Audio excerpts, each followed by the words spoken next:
திமுகவுல இருக்கிற ஒரு சின்ன குழந்தைகிட்ட போய் கேட்டா கூட, திமுகவுடைய கொள்கைகள் என்ன அப்படிங்கிறத தெளிவா சொல்லும்.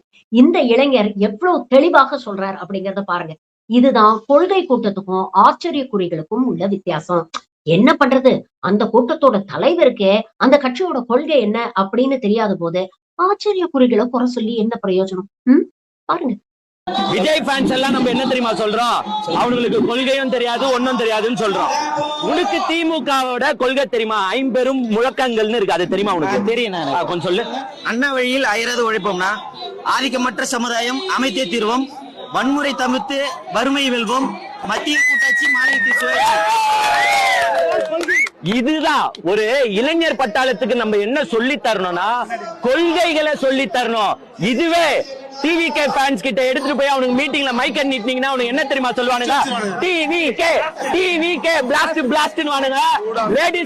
லேடிஸ் கிட்ட குத்திங்கன்னா என்ன தெரியுமா சொல்லுவோம்? எனக்கு என் புருஷன் கூட முக்கியம் இல்ல, எனக்கு விஜய் தான் முக்கியம். இவ்வளவுதான் டிவிகேக்கு தெரியும். ஆனா ஒரு சின்ன பையன் இவ்வளவு அழகா கொள்கையை சொல்றாரு, ஐம்பெரும் முழக்கங்களை சொல்றாரு. ஆனா விஜய்க்கு அவர் கட்சி கொள்கை தெரியுமானா? தெரியாது. இன்னும் சில கேள்விகளும் கேட்போம், நம்ம விடமாட்டோம். சிக்கி இருக்காரு, என்ன பண்ணுவாருன்னு பாப்போம். சரி, திமுக என்னென்ன செஞ்சிருக்கு இந்த 5 வருஷத்துல மக்களுக்கு? சும்மா சொல்லு, ஒரு இளைய தலைமுறையா நீ சொல்லு பாப்போம். திமுக நிறைய விஷயம் செஞ்சிருக்கா, கொஞ்சம் சத்தமா பேசு. திமுக நிறைய விஷயம் செஞ்சிருக்கா. மாணவர்களுக்காக விடியல் பயணம் கொடுத்திருக்கு, நான் புதல்வன் கொடுத்திருக்கு, தமிழ் புதல்வன் கொடுத்திருக்கு, மகளிர் உரிமை தொகைன்னு கொடுத்திருக்கு. அதை விட்டு இன்னும் எவ்வளவு ஏராளமான திட்டம்லாம் கொடுத்திருக்காங்க.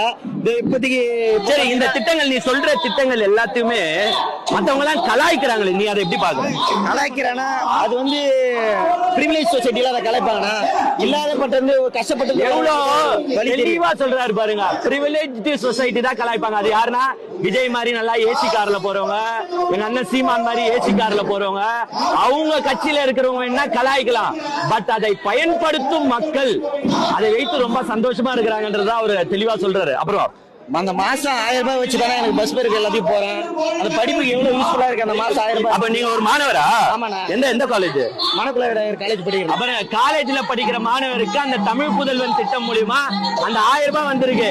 அதை அவரு எப்படி எப்படிலாம் யூஸ் பண்றாருன்றத சொல்றாரு பாருங்க. இது மாதிரி ஒவ்வொரு திட்டமும் மத்தவங்க வேண்டாம் அதை கலாய்க்கலாம். பட் அத இந்த மாணவரை போல பயன்பெறும் மாணவர்களுக்கு அதோட நோக்கம் என்னன்றது தெளிவாவே தெரியும். மனசுல பதிஞ்சிருக்கு.